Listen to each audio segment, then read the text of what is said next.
Okay, good afternoon. Thank you for being with us today, either online or on site.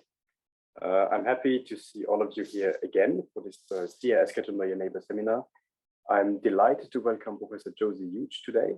She joined us as a tenure track professor here at EPFL. She's head of the Computational Robot Design and Fabrication Lab. Today, she's going to speak to us about improving robot design, data-driven approaches to design and fabrication. The format you know right now, so we have 40 to 45 minutes of talk, and then we have time for questions at the end of the speaker. Josie agreed to take your questions during the talk, but if you would like to put your questions in the chat, we can also take them up at the very end of the session.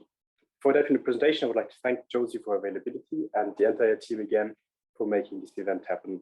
And now, Josie, the floor is all yours. Thank you very much. Thank you, Jan, and thank you to the rest of the team also for giving me this opportunity to talk to everyone, and thank you very much for coming. So, can we see this okay? Perfect.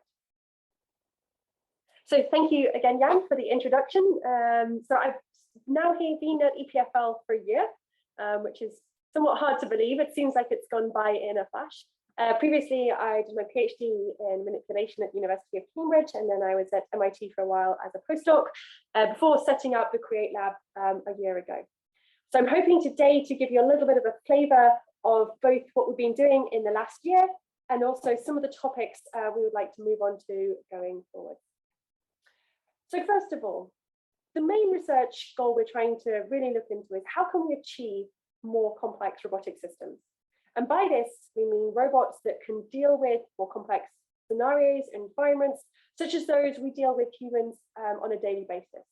So a cluttered kitchen, an agricultural field, any environment which has some inherent complexity, which we must navigate to perform tasks with ease.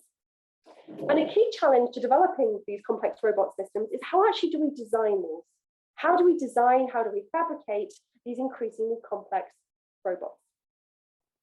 And specifically, we're interested in this idea of embodied robots.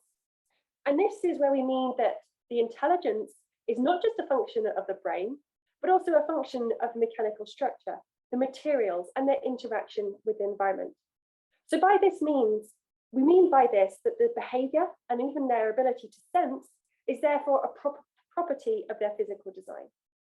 And this may mean utilizing compliant or under-actuated structures to aid or improve functionality, using soft materials or structure, or enabling the design of the body to achieve complex interactions. And if we have this view, this embodied model of robotic systems, this means that we understand that the design space is coupled between the brain, the controller, and the body, and also the environment. So when we approach design, we need to consider how do we optimize both the controller, the physical structure, and also its suitability or specificity to a specific environment. Now, robot design is challenging, and this is for a number of reasons. Firstly, it can be very challenging to model the physical structure or its interaction with the environment. For example, if we had something soft in a very uncertain, complex environment. The design space can also be huge. It can be intractable. We have many possible design variables, some of which we can't even express in a nice quantifiable manner. And finally, the environmental niche or the task is very variable. How do we even describe a task as a nice objective function that we can analyze? So we're looking at developing methods to automate this design and also understand design and what makes a good and bad design. And to this end, we're looking at using data for two different reasons. Firstly, we want to use data to design better robots. And this data could come from simulation, experiments, or existing data sets. And we want to use this to create more adaptive, intelligent, and robust robots. Secondly, we also want to look at how can we take these robots that are better designed and actually use them to gather robot data from the environment. And this is by using their improved intelligent interactions to then understand the environment, to be able to optimize, explain, and understand. So we're looking at these two different goals. And our fundamental objective is therefore to automate robot design. So in the future, that we can go from a specific objective from a robot, we can automate this design, the fabrication and learning, to create a bespoke robotic system. And in addition to accelerating the robot development, we also want to use this to understand design. So how can we use it to understand scientific discovery or our ability to understand complex systems in the world? So what does this mean in reality? What do? We make a lot of robots, and they have a variety of different form factors. They have different sensors. They're addressing different tasks. But the underlying thing that ties all these things together is looking at what are the tools and methodologies required to improve the design of these, improve the scalability, improve the fabrication. Because we can see such wide variety of form factors, we need to develop methods that really exploit these. So we move away from design being a human sitting at a computer to an automated methodological and scientific process. And the three areas that I'm going to talk about today in this, how approaching these embodied robotic systems.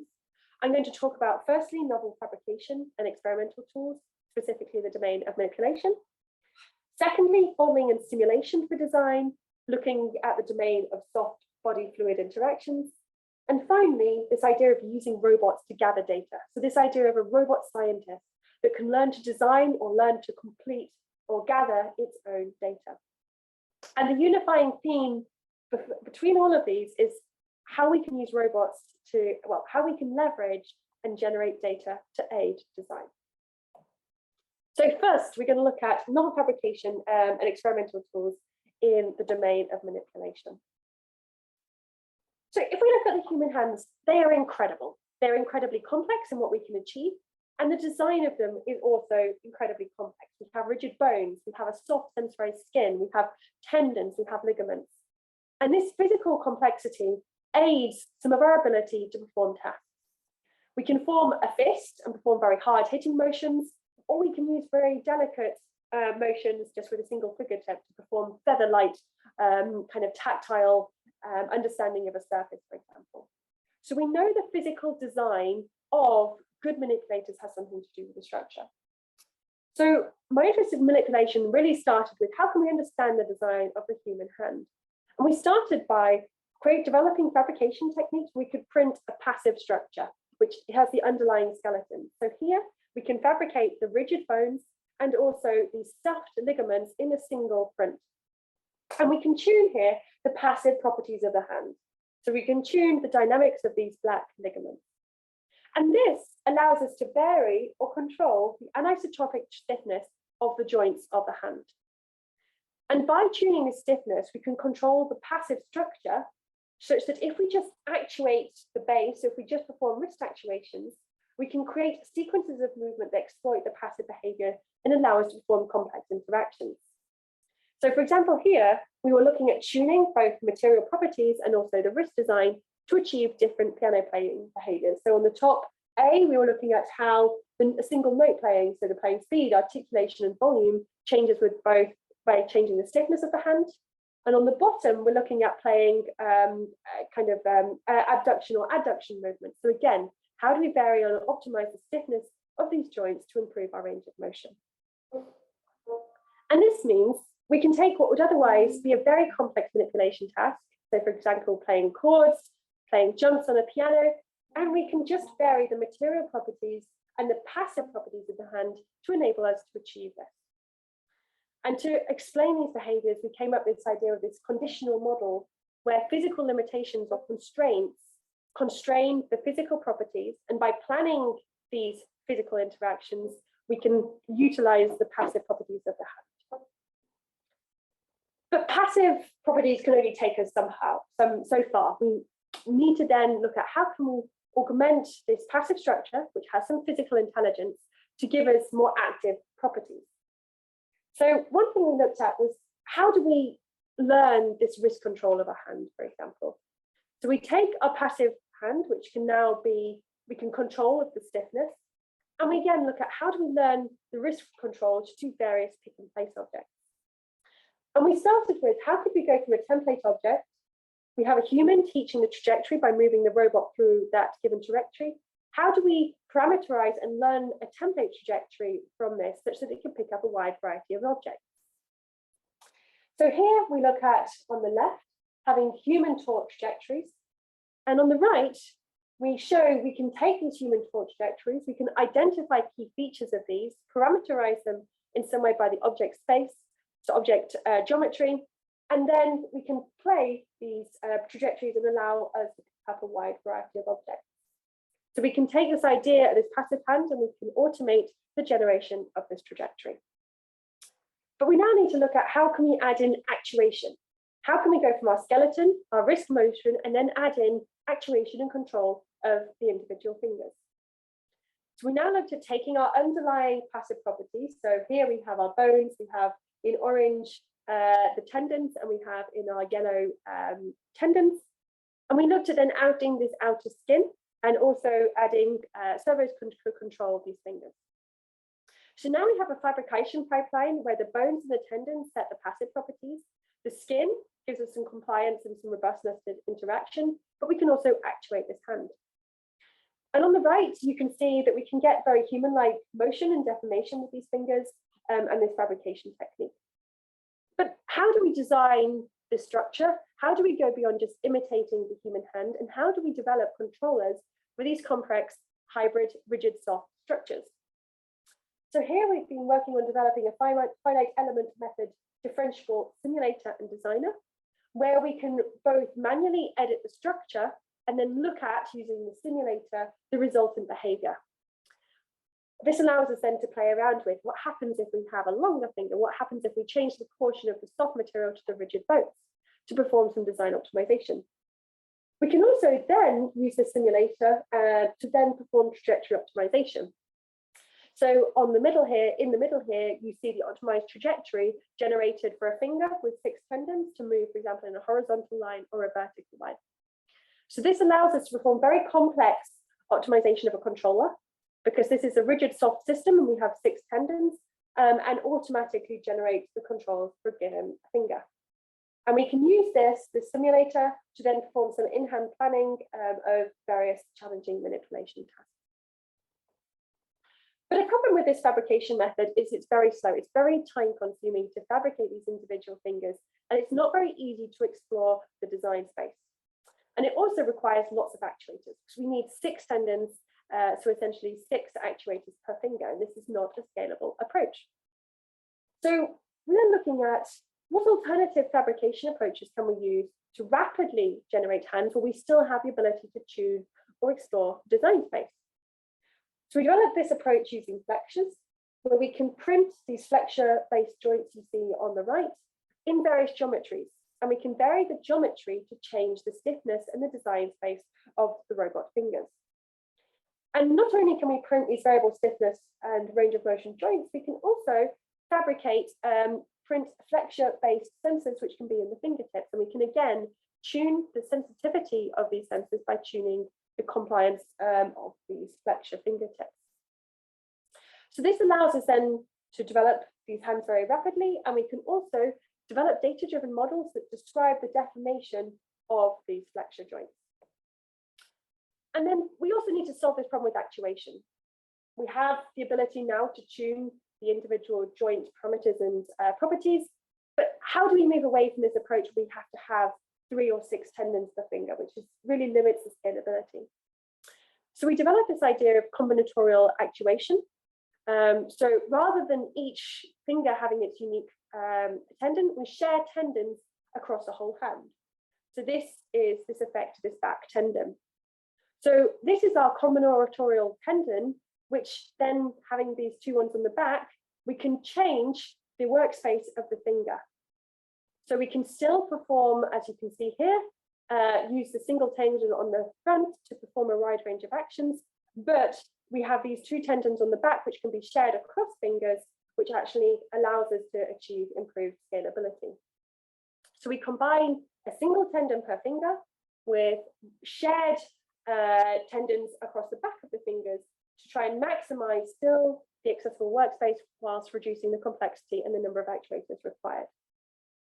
So now with this new fabrication technique and also this combinatorial approach to actuation, we can create this hand which has complex thumb motion, we can do various grasping actions, and we also have sensors, and we can do independent closed loop finger control of this hand. So we're continuing now looking at different approaches and methods for fabricating and developing robotic hands. But the next question is, how do we deploy these hands?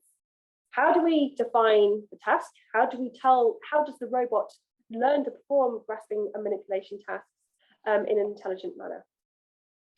And one task we've been looking at here is the harvesting of raspberries. So this is an interesting task because the raspberry is deformable. It's soft. We need tactile sensing and force feedback to be able to harvest it successfully. And also, raspberries are only ripe for a couple of months of the year. So we have to take our robot to the field. We have to set the robot up. We have to get the computer vision working. And we have maybe a day or two to test the gripper, and then we need to bring it to the lab and iterate and go again. So what about if we could create a physical twin and mock up a training tool for robots that is also sensorized? So we can use this to provide some reinforcement signal or some learning signal to allow the robot to learn how to harvest. So we've developed this sensorized physical twin of a raspberry that has some visual similarity, and it has a sensor for detecting the force and some embedded sensing within the raspberry to tell us whether it's squished or not. And we want to try and close the reality gap, the physical reality gap, but also look at how we can use the feedback from this raspberry to improve our performance of our robotic gripper. So under this, we can create an approach where we have our robot and it has its control policy on the gripper. And what we can use, we can perform a certain action or a certain controller, and we can use a sensorized raspberry to give us a certain cost or feedback on to how well does this perform? Does it squish the raspberry? Does it not remove it? And therefore, the robot can learn iteratively to optimize the given closed loop control policy to harvest this different raspberry. But to do this, we need to close the reality gap between the sensorized raspberry and the real one. So we've identified a very simplified model for a raspberry where we need to tune both the stiffness on the receptacle, so on the plant, and also the stiffness off the plant. And we developed various designs for how we can implement this sensorized raspberry system, as you see here on the right. And if we test certain properties of the raspberry, so here we do a compression test on the raspberry when it's both on and off the plant, you see the colored lines, some of our designs from our physical twin, and the gray are the response from real raspberries. You can see by varying the design parameters, we can bring these colored lines inside these gray areas. So to some extent, we can close the reality gap. We can also provide sensor feedback from these raspberries. So here we characterize the sensor response. At the top here, we just do some cyclic kind of squeezing tests on the raspberry, and we then do some post-processing to give this plot that shows the hysteresis. So on the bottom here, we see when we apply a given force to the raspberry, we see the corresponding change in voltage, and we get an approximately linear response both on and off the receptacle, but we kind of have this change in sensitivity. So just to show you what that means in reality, on the top, the right here, we show the sensor response when it's on the plant, and the bottom here, we have it off the plant. So we can measure how well it's squished on and off the plant. So we get these kind of responses here. So this gives us a time series on the top from our sensorized raspberry and our bottom from our pulling force sensor, and we can detect different types of harvest. So on the left here, we see a strong harvest where we squish the raspberry too much, and on the right, we have a gentle harvest. So these at the moment are just performed by humans. And from these, we can generate a cost function, which essentially says how much are we squeezing in terms beyond the minimum we need to as dictated by a human. And we can use this to be able to improve the controller to harvest the raspberry. So here we have a very simple gripper that is just using, we have a various, trying to tune parameters to the closed loop controller. And here we see the first one, the controller is not strong enough to be able to harvest the raspberry. So we update our control policy on the right here then. We managed to harvest it, but when it's off the plant, you can see a little bit that it squishes too much. So we can iteratively test different control policies and generate a cost function that evaluates how well they perform. And we're now looking at how can we not only transfer this physical interaction across the reality gap, but also the visual one. So can we train a robot to harvest raspberries fully, the visual and tactile perspective purely in the lab? Then when we perform field tests, to what extent does this hold in reality? And I just want to mention this very briefly because we're really looking at some, to try and get some insight from any neuroscientists. We're also looking at how can a robot learn from this environment? So how can it explore and learn to perform tasks, or learn not to in this case? And this is specifically, we're looking at this idea of pain. And pain is a very, very complex neurological issue. So we're going to refer to it more as pain-like because it's definitely not close to the true definition of pain. But the idea is when we touch something that's hot or it would cause pain, we somehow learn that we should not do this action again. We learn, for example, that in this case, your electric hob or stove is hot, therefore I should not touch it. And there's both a physical response in that your hand immediately moves away, and this is triggered by the physical reflex. And we also have this learned response that says, this is red, it's on, it's hot, I shouldn't touch. So we're trying to combine this both physical reflex action, which responds purely through your central nervous system, so it doesn't actually pass through your brain, to how can we learn the mapping from this visual information so we learn not to touch it. So we're specifically looking at this idea of objects on a hob. So we're trying to learn, for example, in case of a stove, if we have these little red lights on here, we should not pick up objects that are on the stove, whereas other ones are safe to do. So how do we learn the visual cues? How do we physically implement this reflex reaction to minimize damage? And how does this then also, can we transfer this learning to a new setup? So we have our robot set up here where it imitates this kind of system. And we aim to show that we can learn to label or to provide a probability that we believe objects are hot, and that we can also transfer this from our just test objects to a more generalized setup. So we're trying to find anybody that would be interested, give us more of an insight from a neuroscience perspective, and that could continue working on this, where we take this idea of having both a motor response, so we have one response that goes from our robot passing to the brain from the sensory information, and then we have our motor response that then passes back to the robot. So we're very interested to find anybody that would be interested in talking more about this. So we've talked about manipulation. The next thing I'm going to touch on is fluid soft body interactions. And this is interesting because the interactions are so complex. Modeling them is extremely challenging, but we also get really exciting and complex behaviors that emerge. So there's something really exciting that we want to try and explore, but we don't necessarily have the methods for doing this. And one issue is, how do we understand or how do we model these systems such that we can optimize, for example, soft swimmers? And this is one initial example to start with, which is of a soft starfish. And we have this very simple little starfish, and it has tendons attached to motors that go through its four, it's not really a starfish, its four little kind of tentacles or fingers or whatever you want to call them. And we can actuate this in some kind of underwater environment, and it kind of swims very slowly. And what we wanted to do here was use simulation to be able to optimize and the swimming speed of the robot by optimizing the controller, and also close the reality gap. So we have the behavior of the starfish captured in simulation. So we developed this iterative cyclic approach where we, in the real world, we test the starfish, we capture the behavior by tracking the motion, and then we use this motion data to form system identification, so identify certain parameters of the model of the water and also the body. We can then perform trajectory optimization using our simulator, and then again we test this controller on the real world. So why do we take this approach? We propose that if we have this iterative approach, by first closing the gap with system identification, if we have a more accurate simulator that's closer to reality, the controller that we optimize will be able to better predict the optimal solution. So by doing this iterative approach, we close the reality gap and then better optimize the controller. We hope to gradually improve the performance of the robot. And we use this differentiable simulation because we can exploit gradient information to find an optimal solution. So on the left, we see here some iterative experiments showing the improved swimming performance of our starfish.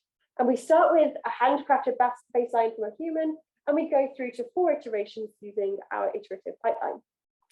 And on the right, I just want to highlight a few things about this optimization process. First of all, if we look at the swim speed column, as you can see, it swims faster, but we also have another couple of effects. Firstly, we see the gap between the simulated and the real swim speed is far reduced. So we go from a very significant gap to having a very close prediction. So we've, to some extent, closed the reality gap between our simulated and the real robot. If we also looked at the optimized simulated parameters, we also see these have started to plateau. So we've found some kind of values in terms of E, our Young's modulus, and also I think these are actuation parameters that have started to plateau. So it looks like they begin to converge and we've optimized for the robot. So this is one approach, but it's not very scalable. If you said for every robot you have to do an iterative approach of testing the robot controller and then update the simulator and iterate again, this doesn't scale, especially if we move away from not just optimizing the controller, but also the design of the body. So we next started to look at these soft tentacles and how can we simulate and model these. So we are interested in these tentacles where we just have 1 degree of freedom and we fabricate these from soft material. And what we see is if we vary the frequency, if we vary the length and the material, we get very different behaviors and the thrust generated varies very distinctly. So we have some very interesting behaviors just from these 1 degree of freedom soft tentacles. So the question is, how do we capture and understand the complex interactions of these tentacles to allow us to optimize their performance? So we proposed this approach. This is where we take a small amount of experimental data and we combine it with also data from a simulator. And we create a simulator which is very low fidelity. So we know it is inherently not fully accurate, but we use it to capture some of the non-linearities in the design space or some of the physics. So we then take the simulator, which for example could be rotated, translated, or have some scaling issues, but captures some of the fundamental underlying behaviors. And we form this transformation where we transform the simulation to a new predicted simulation using a small amount of experimental data. And in this way, we hope to use a very low fidelity, low cost simulation, a small amount of experimental data to both capture the underlying physics, but also accurately predict the absolute values of its behavior. And from this, we can then use our simulation to then optimize the robot design. So just to note the simulation specifically we're using these little kind of, I think, 10 or 15 multi-body units where we simulate the mass, the drag effects, the inertia effects, etc. So it's relatively low fidelity. So what does this look like in reality? So we're specifically looking at simulating the generated thrust from a single tentacle, and we have a design space where we consider the length of the tentacle, the frequency of the actuation, this composition ratio C, which is the amount of material of 1 stiffness at the base and a 2nd stiffness at the tip. And we want to maximize the average thrust in the forward swimming direction. So on the left of these 2 prompts, we have some experimental ground truth data. So this is what the thrust represented by the color looks like for different tentacles with a given composition ratio and actuation frequency. And on the right, we have the results from the raw simulation. So as you can see, there are some similar underlying trends, but the absolute values are somewhat different. So we take a small amount of this experimental data and we identify the transformation to give us a new updated transformed simulation.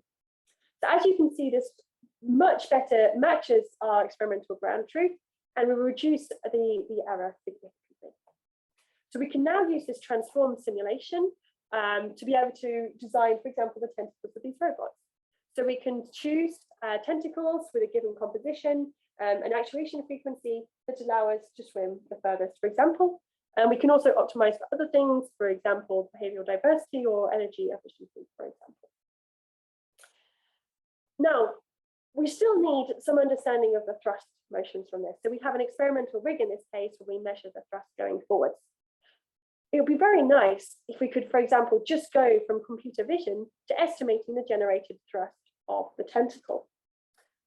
So what we now propose is purely going from computer vision. So we take some images of the deformation. Can we learn, or can we identify a dynamic module that doesn't just represent the deformation or the curvature of the soft body, but also incorporates some of the dynamical properties of the soft body water interaction into this dynamic model? And to do this, we use affine curvature models, which are widely used in soft robotics for mapping and modeling these kind of curvatures of soft bodies. And to do this, we start with our raw computer vision and first have a pipeline which allows us to go from our individual frame for a tentacle through to the contour and perform some kind of kinematic regression to model the behavior of the backbone of our curvature system. So now we can represent our affine curvature kinematic model by performing least squares fitting to get our curvature model. But we now need to say, how can we go from this curvature to actually a dynamical model such that we can predict the thrust? So we now take our evolution of this affine model over time, and we fit a kinematic model by minimizing the least mean squares error. And from this, our kinematic model, we can then get a dynamic model where we infer simultaneously the physics of the tentacle and the soft body water interaction.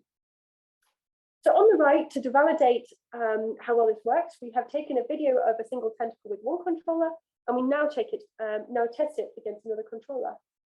So the orange here shows the prediction of our dynamic model, and you can't really see it, but below this is the gray, which is the actual image of the raw tentacle. So when we test on unseen controllers, we can accurately predict the deformation.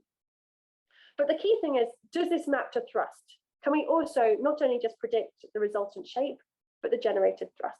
And we do the calculation of the thrust by just integrating over the surface of the tentacle the given force generated. And to test this, we look at, can we optimize the controller for this given model system? And we parameterize a very generalized controller that has some sinusoidal, square wave, saw-tooth wave. And what we find is, using this thrust optimization, so thrust prediction, we can very nicely optimize. So we find this top row here has our optimized tentacles. We can optimize the tentacle for a wide variety of different geometries and structures of tentacles.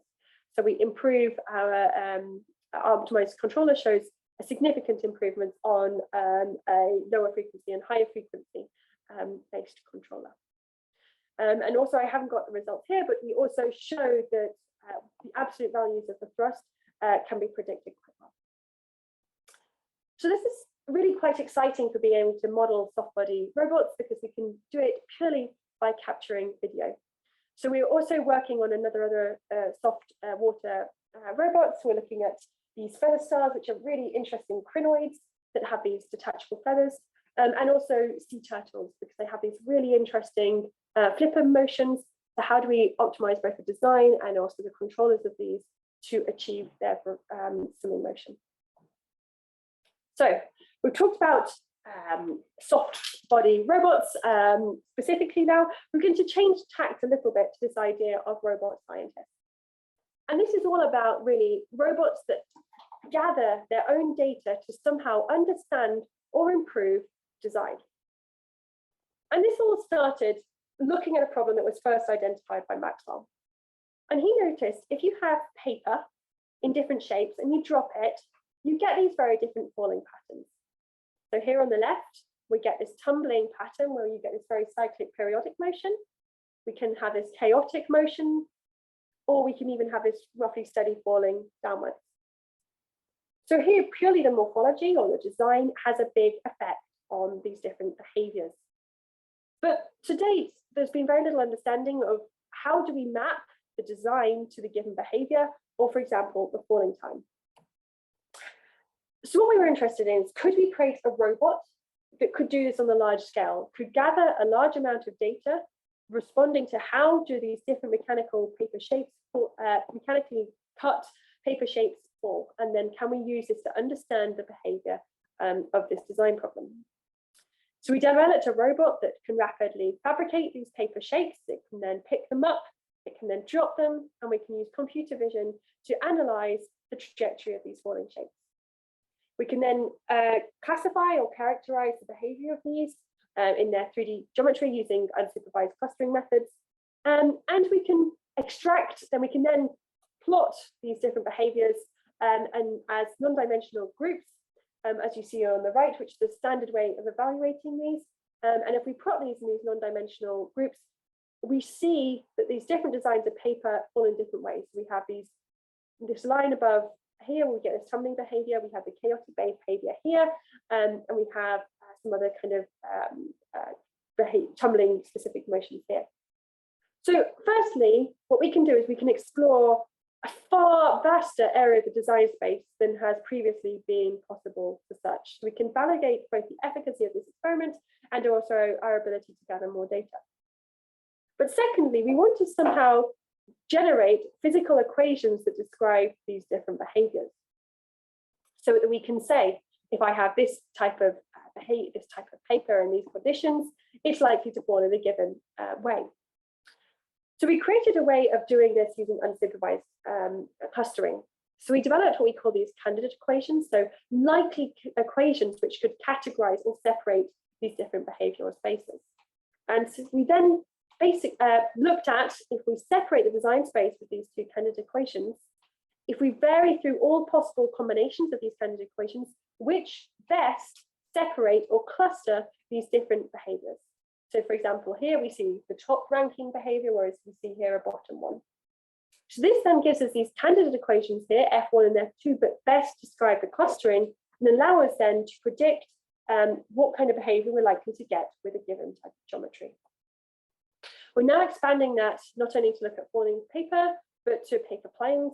We have a robot here that builds, cuts an aerofoil structure, applies some glue and sticks to it a little paper plane flying unit. So here it's just going to do the laser cutting of the plane.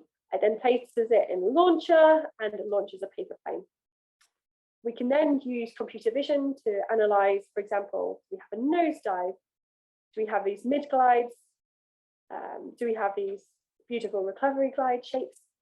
And we see a similar kind of behavior. We have these very kind of cluster-based groups of behavior. So not only now can we find the optimal optimal candidate equations to separate the clusters, we're looking at how can the robot learn or optimize across these, for example, to find a paper plane that could fly the furthest or fly the shortest. So now we have a robot that can both explore the design space and also optimize. And we're also looking at extending this not just to physical design, but also to other domains. So for example, here we have a robot food scientist looking at how do we optimize the creation of coffee, for example. So we have various input parameters, water, stir speed, and time, and we use computer vision to optimize the coffee, and then we use Bayesian optimization to iteratively improve how we're making it. So specifically, we want to generate the best foam, which we characterize as having the fewest bubbles here. So this gives an idea of the computer vision metrics we need to assess the robot. So here we have the robot performing this iterative making process. So it's put in some coffee, it adds some water, it does some stirring, and then we capture, in a second, we capture some photos. And you see on the right here, we assess the height of the foam. We also assess the bubble quantity, as you can see here. And we use these metrics then to iteratively find the optimal design parameters to optimize this kind of food product. And over time, we can improve the making of this coffee. And we're looking at now expanding this to more complex scenarios. How can we actually optimize food or different processes by using robot scientists that not just only automate to improve the reproducibility and the reliability, but also automate the exploration in an intelligent manner. And of course, another domain and application for this is in chemistry or wet labs. So how do we, again, improve the scalability of scientific experiments and also reduce any error, or even also to understand better certain protocols or experiments to be able to improve the methodology. So we've talked about these three different areas. I just want to conclude a little bit with some future visions and directions. So this is what we've been looking at in the last year. As you can see it a little bit bitty and there's this underlying theme of data, but where are we looking to go in the future? One thing is really automating this co-design. So acknowledging that we have embodied systems where the environment and the design really is important. So how do we fully automate this, not just to the physical structure or controller, but also the sensory systems? And how do we improve our fabrication methods such that we can create more complex systems, for example, with variable stiffness or stiffness control, to enable improved and more intelligent physical interactions with the environment. And some examples we're looking at the moment are co-design of grippers, large-scale soft sensors. These are inspired by spider's web, so computational design of spider web-based sensors to optimize the ability to sense over large areas, or even developing so-called synergistic controllers, where we can develop, for example, controllers and actuated systems for a whole upper body robot. And also we want to then use these capabilities for moving, for example, from a robot scientist where we have a very simple robot that's just doing pick and place. But if we have, for example, robot hands with improved capabilities, can we make robots that can truly build, can design and create in the way we might as humans? So, oh, and then finally, but not least, this idea of taking these robots and actually using them to gather data. So again, robot scientist, but if we can make these robots more robust and more capable outside the lab, we can use them in more challenging terrains. So we're looking at performing robots, taking them into agricultural scenarios, for example, to do monitoring in very steep slopes or for agricultural conditions. We're also looking at modeling and designing plants, so taking co-design not just for robots, but how do we design, for example, plants, their genotype and their phenotype, and also taking robots to gather data, so developing robots for exploiting their intelligent bodies, for example, for scientific exploration. So this is, we've just got some funding to take some robots into glaciers and down deep crevasses or moulins to extract some data and looking at the relationship between the design of the robot and the data we generate. So I would just like to conclude by very much thanking the rest of my team at the Create Lab, who have really put a lot of effort and hard work into setting up the lab in the last year. So I'm hugely grateful to them. And just to say, please do come get in contact, do come and visit. We're based in MEC, and it would be really lovely to talk to anyone further or also show you the lab. So thank you very much for listening, and please do let me know if you have any questions. Thank you.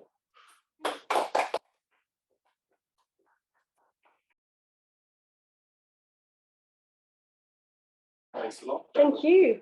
Maybe just some words to close the seminar and give some outlook. Thanks a lot for having been with us today. Thank you very much. Thank you. Thanks to you in the audience, online, offline.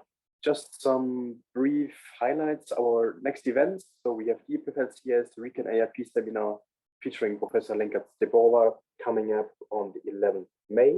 Then we are looking forward to welcome you to next year as Get to Know Your Neighbor on 30th of May. This will be with Professor Matteo Dal Peraro of Life Science faculty. And then last but not least, I don't know whether you've already seen it, but you can, as of Friday, apply for one of the seats at our CIS HAI Summer School, which will take place from 13th to 15th of June here on site at EPFL campus. Very good speakers coming up. Have a look at the website. Don't hesitate to submit your application. Thank you very much. Have a nice afternoon. See you. Bye.